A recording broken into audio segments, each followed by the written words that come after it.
What this short is about is it's looking at the human dynamic of change. And what the hell is that about?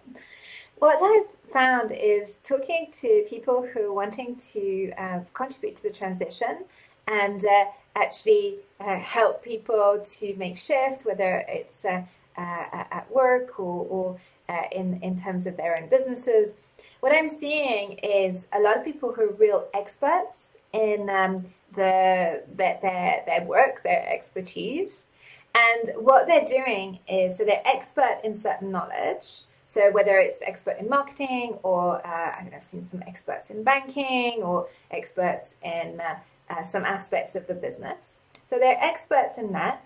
And then they start to get go on some courses around sustainability or circular economy. So they start to get some knowledge around the new perspectives and how that applies to business or even specifically their area of business. But then what happens is they go off and they start talking to their colleagues or their customers and they try and convince them that they've got to do the right thing and that now they've got to do this sustainable thing. And over time, what actually happens is they get quite frustrated because it doesn't feel it's really working. Now, the reason I mentioned that, and I'm going in really kind of broad lines here, is because there's one piece that's missing, which is, yes, it's great. You need to be an expert in your original kind of subject matter topic. And yes, you need to start to learn and know a lot more about sustainability and the different business models that are emerging, whether it's regeneration or, again, circular economy, sustainability, etc.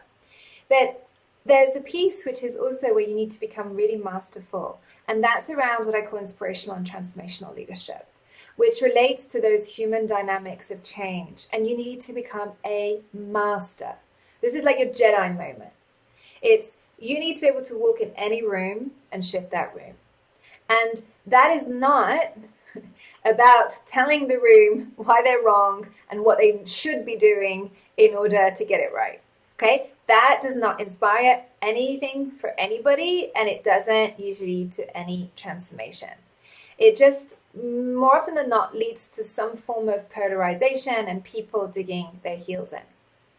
And why I'm really saying this is I think this is a big weakness that we have as leaders in transition. And my background has been around transformation. Originally, after my career as a lawyer and a mediator and transforming ultimately polarization and conflict, I then went into transformation, and I would do transformation at the organizational level, kind of group workshop type level, and also one-to-one level through individual coaching.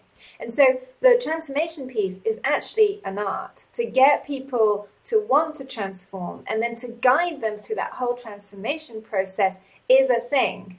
It's a set of skills in itself.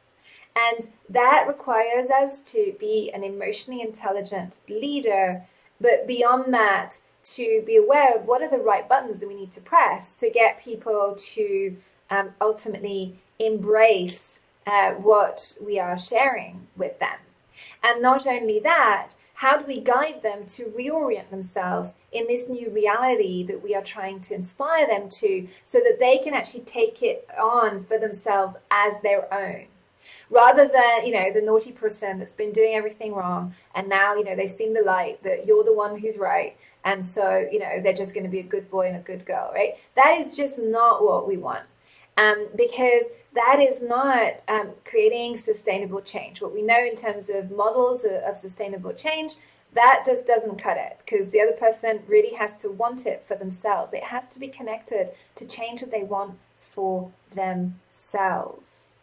And so it's our job to support them in that process so it can lead to sustainable change. But for that, we really have to dig into that human dynamics aspect to understand how it works and what are the right buttons that we need to press. And at some deeper level, it's how can we hold ultimately sacred space for that person?